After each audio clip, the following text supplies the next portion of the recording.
लाडले विधायक, एकमात्र मध्य प्रदेश की एकमात्र विधायक, और सबका शुक्रिया अदा करना चाहता हूं।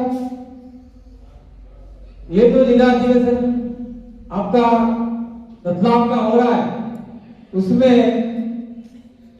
एन वक्त पे कमलेश्वर भाई ने मुझे बहुत आग्रह किया, क्योंकि मैं पार्टी कार्य के काम के लिए हम लोग मोहन भाई राष्ट्रीय अध्यक्ष से दोनों दिल्ली गए हुए थे और मोहन भाई भी आने वाले थे, लेकिन वो रास्ते में हम लोग आए तो उनको वायरल सा हो गया और उनका ऑर्डर करना, इसलिए वो नहीं आए। इसलिए उन्होंने मेरे माध्यम से कहवाया है कि पार्टी आगे बढ़नी चाहिए, व्यक्ति विचारधारा को आगे नहीं बढ़ाए, पार्टी को आगे बढ़ाए।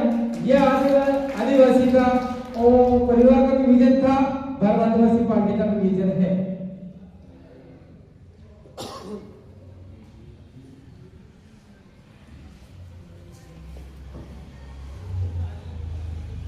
हम लोग अधिवेशन क्यों रख रहे हैं?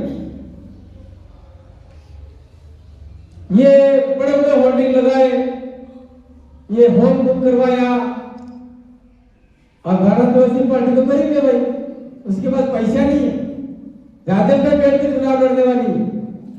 लेकिन ये बंद कमरे में अधिवेशन का मतलब ये है कि कुछ बातें ऐसी होती है जो आप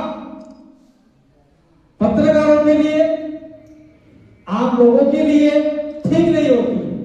जो आपके लिए ठीक होती है वो बातें बाहर छाप देगा, आदमी अखबार में छाप देगा, तो हमारी पार्टी का जनाधार है या फिर उसके ठेस पहुंच सकती है। इसलिए बंद कमरे में हमको ये अधिवेशन करने पड़ते हैं, चाहे भारत आदिवासी पार्टी का हो, चाहे कोई सी पार्टी का हो, चाहे कोई सी भी संगठन का हो, तो वो बंद कमरे में अधिवेशन होते हैं।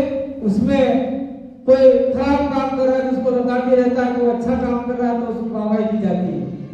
इसलिए यहाँ बंद हॉल में ये जो अधिवेशन हो रहा है, इस अधिवेशन में आप लोग सीख के जाएंगे।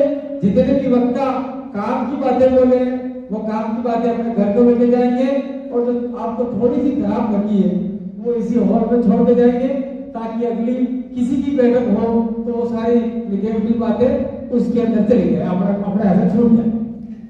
समझ में आया? नहीं समझ में आया?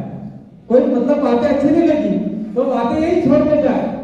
अगली बार इसी हॉल में बीजेपी का संगठन होगा तो सारी बुराई अपने वाली बीजेपी करेंगे, ये कहना चाहता हूँ। इसलिए आप लोग नेगेटिव बातें छोड़ के जाए, पॉजिटिव बातें लेके जाए। ये जिला अधिवेशन का मुख्य काम है। अभी जिला अधिवेशन का मुख्य काम के साथ साथ में अभी आपके जनपद और आपके डायरेक्टर के जिला के सारे चुनाव होने वाले हैं। उस चुनाव में हमारे राजस्थान का, गुजरात का और महाराष्ट्र का और अन्य राज्यों का थोड़ा सा सिस्टम अलग है। आपके यहाँ पर जनपद हो या आपका डायरेक्टर हो या जिले वाला व्यक्ति हो, वो एज ए निर्दलीय के रूप में चुनाव लड़ता है। उसके लिए आपको ये हॉकी और बॉल नहीं मिलेगा, डायरेक्टर के लिए नहीं मिलेगा, जिला के लिए नहीं मिलेगा। ये आपका कोई किसी को गुब्बारा मिलेगा, किसी को बॉल मिलेगी, किसी को फुटबॉल मिलेगी, किसी को बाल्टी मिलेगी, किसी को गमछा मिलेगा, किसी को बैट मिलेगा। ऐसे रहेंगे, लेकिन आप लोग बाहर लिख सकते हो भारत आदिवासी पार्टी समर्थित ये उम्मीदवार, और कमलेश्वर डोडिया का फोटो लगा सकते हैं और राष्ट्र कार्यकारिणी के फोटो लगा सकते हैं, जिले के और राज्य के कुछ लोगों के फोटो लगा के आपको अच्छे खासे वोट मांग सकते हैं। ये अभी चुनाव में आपको करना है।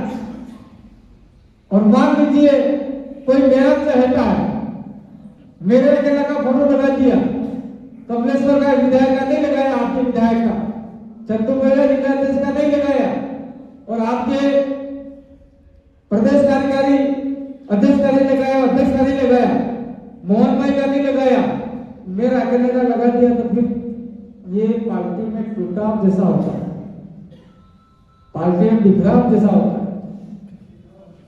इसीलिए पार्टी गाइडलाइन बोलती है, जैसे अपने महापुरुषों के फोटो लगाए हैं उसके नीचे स्टार्टिंग से राष्ट्रीय अध्यक्ष, फिर जो मेन पद है महासचिव, कोषाध्यक्ष, प्रवक्ता, ये वो, फिर बाद में आदमी कुछ प्रदेश के 2-4, फिर हमारे से लोग हैं उनके, और फिर आपके विधायक जी का थोड़ा सा अच्छा लगा लीजिए, कोई दिक्कत के जिला अध्यक्ष का लगा लीजिए, फिर आपका ये होगा। ऐसा करेंगे तो निश्चित रूप से हम लोग आने वाले पंचायती राज चुनाव, त्रिस्तरीय पंचायती राज चुनाव में हम लोग जीत पाएंगे और जीत जाएंगे। तो निश्चित रूप से हम लोग आने वाली 2028 तक चुनाव आएगा विधायकी वाला, उसमें अभी आपके एकमात्र विधायक है सराना के पूरे मध्य प्रदेश में। देखिए, आदमी जितना ताकतवर है, कमजोर है, उसको पहले हम लोग सामाजिक स्तर पे बंदा का मालिक बोलते थे। कमजोर है, कमजोर का मतलब शारीरिक रूप से कमजोर मतलब पूरा पूरा आदमी है, लेकिन दिमाग की तरह से वो ताकतवर आदमी है। दिमाग में पूरे शायद हो सकता है विधानसभा में इनके जैसा पढ़ा लिखा व्यक्ति और LLB किया हुआ, दिल्ली यूनिवर्सिटी में पढ़ा हुआ व्यक्ति पूरे विधानसभा में कोई आदिवासी व्यक्ति नहीं होगा, वो कांग्रेस का हो चाहे बीजेपी हो। अभी कमलेश्वर की बात हम माने, मैं ये आप लोगों को इसलिए कहना चाहता हूँ कि इस चीज को आपको मानना पड़ेगा।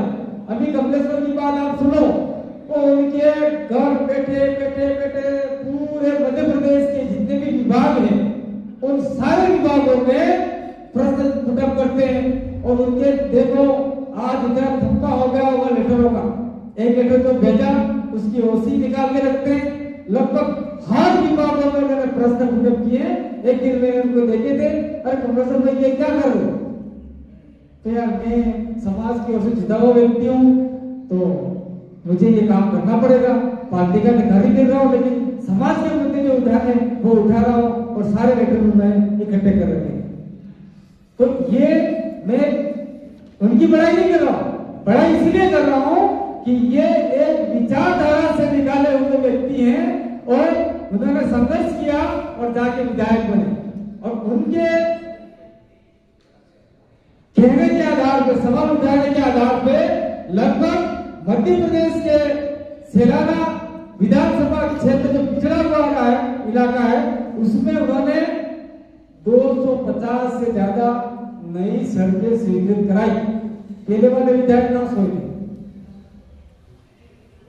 पहले जो विधायक तो बना था सेलाना का, चाहे किसी भी पार्टी का बना, हमारा लेना नहीं है, लेकिन वो उसने क्या किया? यह आदमी ने इसलिए किया क्योंकि हमारी विचारधारा से इसको हमने जिताया।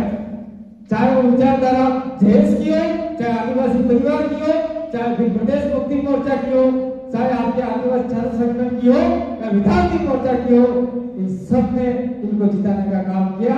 इसीलिए ये सड़कें बनाने का काम उन्होंने किया। अगर ये आदमी अपने नहीं जिताया होता तो क्या ये इतनी सड़कें बनती? सवाल ही पैदा नहीं होता। इस रतलाम ग्रामीण का ही देख लो, इस रतलाम ग्रामीण के अंदर विधायक हैं, शायद मंत्री है, बोली तो मंत्री है ना, या कोई कच्छप का के रतलाम शहर से, तो रतलाम शहर